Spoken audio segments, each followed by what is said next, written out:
کوئی بات نہیں، تھوڑے دن کا غصہ ہے، ختم ہو جائے گا۔ اس نے کمرے میں آ کر خود کو تسلی دی، مگر یہ تسلی چند روزہ تھی کہ سرمد نے اس کے لیے رشتہ ڈھونڈ لیا تھا۔ زیبی نے سنتے ہی آسمان سر پہ اٹھا لیا۔ لحاظ، مربت، سب ایک طرف کمرے میں ایک طوفان بدتمیزی بپا تھا۔ روشا نے بھاگ کر کنڈی لگائی۔ خدا کے لیے اپنی زبان قابو میں رکھو، کسی نے یہ بکواس سن لی تو قیامت آ جائے گی۔ ابھی قیامت آنی ہے؟ زبیریہ کی آواز پھٹ گئی۔ جو کچھ میرے ساتھ کر رہے ہو وہ کسی قیامت سے کم ہے۔ ہم تمہارے دشمن نہیں ہیں تو کیا ہو؟ کسی کو میری تکلیف کا احساس نہیں؟ خود اپنی محبت کو پا لیا ہے اور میرے لیے بس نصیحتیں رہ گئی ہیں۔ وہ فرش پر بیٹھ کر رونے لگی۔ خدا کے لیے زیبی، یہ تماشا بند کر دو، تمہاری اپنی غلطی تمہارے گلے پڑ رہی ہے۔ مجھے میری غلطیوں کا احساس دلاتی رہو گی یا میرے لیے کچھ کرو گی بھی؟ زیبی مٹھیاں بھینچ کر چلائی۔ کیا کروں؟ ابو سے کہو میری شادی ہی کرنی ہے تو سائم سے کر دیں۔ خود گئے تھے یہی کہنے کہ ان کی بیٹی کو اپنی بہو بنا لیں، انہوں نے انکار کر دیا۔ روشا نے گویا اس کے سر پر بم پھاڑا تھا۔ ہو ہی نہیں سکتا، جھوٹ بولتی ہو۔ نہ کرو یقین، مگر حقیقت یہی ہے۔ روشا نے سچ ہو کر جانب کو مڑی۔ میری سائم سے بات کرواؤ، وہ جا چکا ہے۔ روشانے کا ہاتھ لاک پر رک گیا تھا۔ کہاں؟ اپنے نانا کے پاس۔ مجھے اس صورتحال میں تنہا چھوڑ کر وہ شست سی رہ گئی۔ روشانے نے جواب نہیں دیا، خاموشی سے باہر چلی گئی۔ پیچھے زبیریہ ٹھنڈے فرش پر بیٹھی رہ گئی۔ اس کے ارد گرد بیسیوں سوال اور سینکڑوں خدشے تھے جو ننھے منھے سپنوں کی طرح اس سے ڈس رہے تھے۔ کاروبار اور زندگی کے دیگر معاملات سے جیسے دل اچاٹ ہو گیا تھا۔ تبھی وہ آدھے دن کے بعد اٹھ جاتے۔ زبیر صاحب بھائی کی کیفیت کو سمجھتے تھے، اس لیے خاموش رہتے تھے۔ کمرے کی طرف جاتے جاتے وہ روشانے کی آواز پر رک گئے۔ وہ ماں کو سمجھا رہی تھی، امی وہ یہ زبردستی کی منگنی نہیں کرے گی۔ دیکھا نہیں مہمانوں کے سامنے اس کا رویہ کتنا عجیب تھا، اس کے اندر اتنی بغاوت کہاں سے آ گئی؟ روشانے ثمینہ کی آواز میں بے بسی نمایاں تھی۔ تم نے دیکھا نہیں، اس کی آنکھوں میں کوئی شرم، کوئی حیا باقی نہیں رہی۔ ہم نے تو کوئی کسر نہیں چھوڑی تم لوگوں کی تربیت میں۔ روشانے اور زبیریہ دونوں ایک ہی ماحول میں پلیں، جن کی فطرت میں کجی ہو ان کی تربیت بھی کچھ نہیں بگاڑ سکتی۔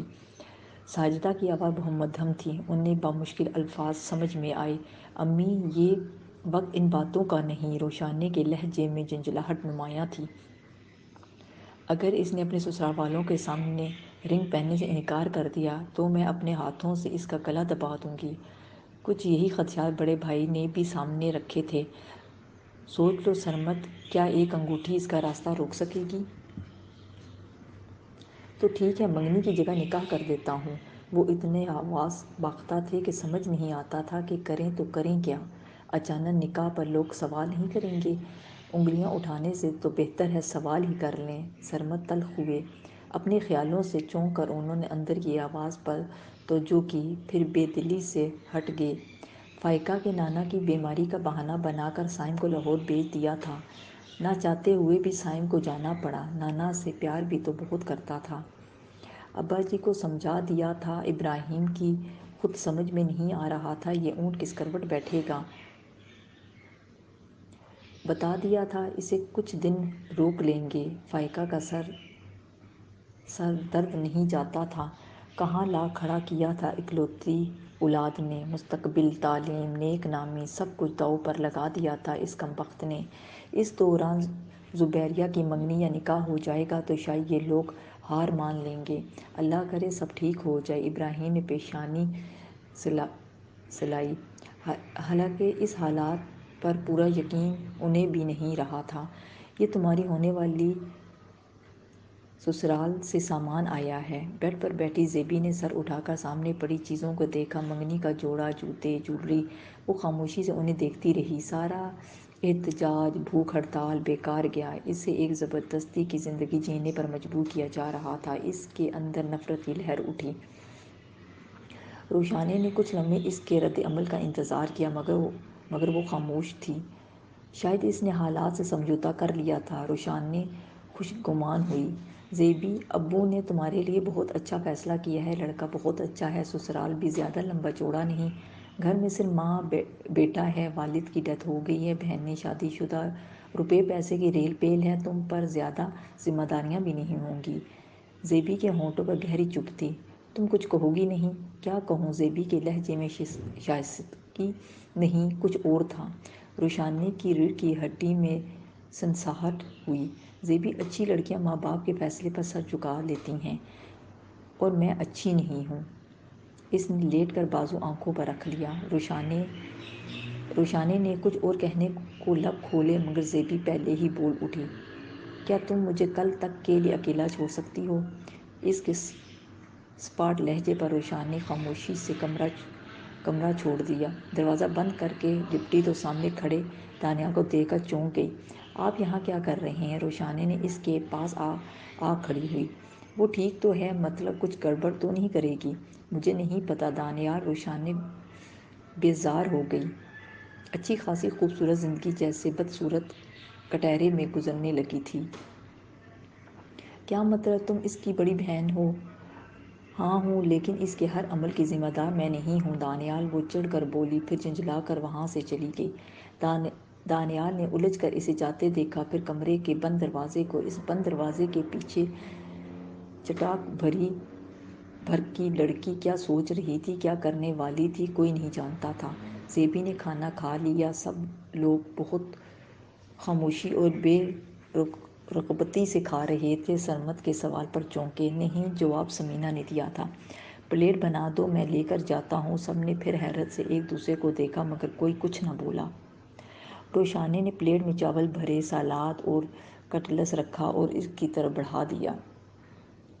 وہ پلیٹ لے کر چلے گئے تھے۔ ثمینہ نے چمچ رکھ دیا۔ پتہ نہیں اب باپ بیٹی میں کیا بات ہوگی۔ کمرے میں کرنے کو کچھ نہ تھا۔ بالکونی لاکڈ تھی۔ وہ فرش پر بیٹھی اپنے اسکیچ بک پر آڑی ترچھی لکیریں کھینچ رہی تھی، لکیریں جو باہم ملتی تو سائم کا نام لکھتی تھیں۔ زیبی نے آہٹ پر سر اٹھایا، باپ کو دیکھ کر اسکیچ بک بند کر دی۔ اس کا دل مٹھی میں آ گیا۔ یہ بجھی رنگت اور راکھ اڑاتی آنکھوں والی لڑکی ان کی زبیریہ تھی۔ ایک لمحے کو دل چاہا وہ جو کھیلنے کے لیے چاند مانگ رہی ہے وہ چاند لا کر اس کی ہتھیلی میں رکھ دیں، مگر پھر ابراہیم کا جواب۔ کم عمری کی قباحتیں اور ان کے ناساختہ جذبات، زمانے بھر کی باتیں، عزت غیرت کے فلسفے، وہ اس کے پاس نیچے ہی بیٹھ گئے۔ ایک چمچ چاولوں کا بھر کر اس کی سمت بڑھایا۔ زیبی نے خاموشی سے کھا لیا۔ لوگ بیٹیوں کی خوشیاں مناتے ہیں، میں نے بیٹیوں کے پیدا ہونے پر منائی تھیں۔ انہیں اپنا فخر بتایا، مگر اس فخر کو مٹی میں ملایا بھی تو کس نے جس پر مجھے سب سے زیادہ مان تھا؟ چاول زیبی کے حلق میں پھنس گئے۔ اس فخر کو مٹی میں ملایا بھی تو کس نے جس کے بارے میں ہمیشہ کہتا تھا کہ یہ میرے خاندان کا نام روشن کرے گی؟ ابو: میں نہیں زبیریہ، مجھے وضاحتیں نہیں، فیصلہ چاہیے۔ میں تم سے تمہارا باپ ہونے کا حق مانگتا ہوں۔ اور ایک لمحے کو رکے۔ زیبی کو لگا اس کے گلے میں پھندا کسا جا رہا ہے۔ میرا منصب نہیں کہ تمہاری منتیں کروں، تمہیں حکم دے سکتا ہوں، اس بات کی اجازت میرا مذہب، میرا معاشرہ مجھے دیتا ہے۔ پھر بھی فیصلہ تمہارے ہاتھ میں ہے۔ کس کا ساتھ دو گی، میرا یا اس لڑکے کا؟ پھندا پوری طرح اس کی گردن میں کس گیا تھا۔ یہ پھندا تھا اور اطاعت کا، ماں باپ کی محبت کا، ان کے مان کا۔ ابو اس طرح مت کریں، میں آپ کی بیٹی ہوں، مجھ پر ظلم مت کریں۔ وہ ملک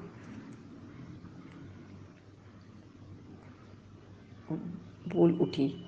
ظلم؟ انہوں نے تعجب سے دہرایا۔ بیٹا، آپ نے نہ ظلم دیکھا ہے نہ ظالم باپ۔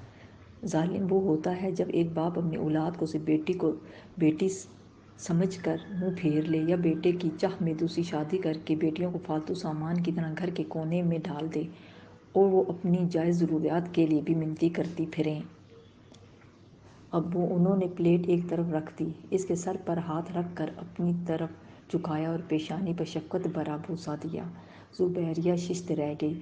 فیصلہ کر لو، تمہاری پیشانی پر باپ کا یہ پیار آخری تو نہیں، وہ جا چکے تھے۔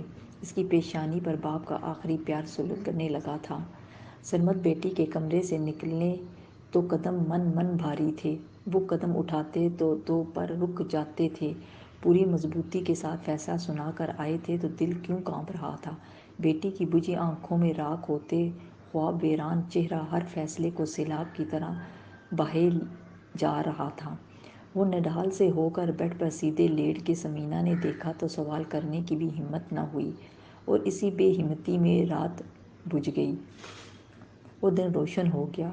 وہ ہڑبڑا کر اٹھے۔ کیا ہوا؟ سمینا نے ان سے زیادہ گھبرا کر قرآن پاک بند کیا۔ زیبی کے پاس۔ اتنی صبح؟ ابھی تو وہ سو رہی ہوگی۔ نہیں سوئی ہوگی، ساری رات نے نہیں سوئی ہوگی۔ وہ بیڈ سے اترے۔ آپ نے رات اس سے کیا کہا؟ جو رات کہا وہ بھول گیا ہوں۔ میں زیبی کو اس سے زیادہ تکلیف نہیں دے سکتا۔ کیا مطلب؟ میں اسے وہیں دوں گا جو وہ چاہتی ہے۔ سمینا کو لگا ان کے سامنے کوئی دیوانہ کھڑا ہے۔ میں خود جا کر ابراہیم کی منت کر لوں گا، ہم ان دونوں کی منگنی کر دیں گے، پھر جو اس کے نصیب میں ہوگا دیکھا جائے گا۔ ہم اپنے بچوں پر اتنا ظلم نہیں کر سکتے سمینا، وہ میری آنکھوں کی روشنی ہے، میں اسے بجھتے ہوئے نہیں دیکھ سکتا۔ اب وہی ہوگا جو وہ چاہتی ہے۔ میں سائم کو اس کا بنا دوں گا، بھلے مجھے اس کے ماں باپ کی منتیں کرنی پڑیں۔ اگر ہارنا ہی ہے تو ہم ہار جاتے ہیں سمینا۔ وہ بڑبڑاتے ہوئے ننگے پاؤں کمرے سے نکل گئے۔ سمینا نے موپ ہوئے ذہن کے ساتھ انہیں جاتے دیکھا، پھر آنکھوں سے نمی صاف کی۔ آج عزت اور غیرت کے سارے فلسفے ہار گئے تھے، بس محبت کرنے والا باپ جیتا تھا۔ زیبی میری گڑیا، آؤ تمہاری پیشانی پر ایک اور بوسہ اور دوں، کبھی باپ کا پیار بھی آخری ہوا ہے۔ انہوں نے دیوانہ وار کمرے کا دروازہ کھولا، ہوا کا جھونکا اندر آیا اور سارے پردے اڑ گئے۔ زیبی وہاں نہیں تھی۔ بیڈ پر ایک سفید کاغذ پڑا تھا۔ آئی ایم سوری ابو۔ ان کا آخری بوسہ ان لفظوں پر سر رکھے سسک رہا تھا۔ گھر میں اتنے سیل فون تھے تو یہ کیسے ممکن تھا کہ زیبی کے ہاتھ ایک بھی نہ لگتا اور اس کا سائم سے رابطہ نہ ہوتا۔ ساری سچویشن جان کر وہ ششت رہ گیا۔ اب بتاؤ میں کیا کروں؟ یہ اس دن کی بات تھی جب لڑکے والے اسے دیکھنے آ رہے تھے۔ ہمارے پاس اس کے سوا اور کوئی راستہ نہیں کہ ہم نکاح کر لیں۔ یہ تم کیا کہہ رہے ہو؟ اس انتہائی قدم کے بارے میں اس نے بھی نہیں سوچا تھا۔ گھر سے بھاگ کر زیبی کی آواز حلق میں کٹ گئی۔ ہم نکاح کریں گے اور واپس آ جائیں؟ پھر ہماری فیملیز کے پاس کوئی آپشن نہیں ہوگا، انہیں ہمارا رشتہ قبول کرنا ہوگا۔ زندگی ان کے نزدیک 3 گھنٹے کی فلم تھی جس کے بعد ہیپی اینڈنگ ہونا تھی۔ پھر سب لوگ مان جائیں گے، زیبی نے کہا۔ ظاہر ہے سائم کو زیبی کے ساتھ ساتھ اپنے والدین پر بھی غصہ تھا۔ ان کی پلاننگ سامنے آ گئی تھی۔ نانا کی حالت اتنی خراب نہیں تھی جتنی وہ ظاہر کر رہے تھے۔ دانیال بھائی ہماری جان لے لیں گے، وہ ڈر رہی تھی۔ سائم چڑ گیا۔ اتنا آسان نہیں ہے، ہماری جان لیں گے تو خود جیل جائیں گے۔ مگر یہ سب ہوگا کیسے؟ اس کے لہجے میں نیم رضامندی تھی۔ نکاح کے لیے چاہیے ہوتا ہے لڑکا، لڑکی، قاضی اور 2 گواہ۔ ہم یہاں سے نانا کے گھر جائیں گے، ٹرین کا سفر محفوظ ہوگا، نانا ہمارے ساتھ ہوں گے، وہ مجھ سے بہت پیار کرتے ہیں، اور جس سچویشن میں ہم ان کے پاس جائیں گے ان کے پاس ہمارے نکاح کے سوا اور کوئی راستہ نہیں ہوگا۔ پھر ہم گھر واپس آ جائیں گے، تھوڑی ڈانٹ ڈپٹ مار پیٹ، لیکن وہ تو کب سے ہو رہی ہے، اس کے بعد سب ٹھیک ہو جائے گا۔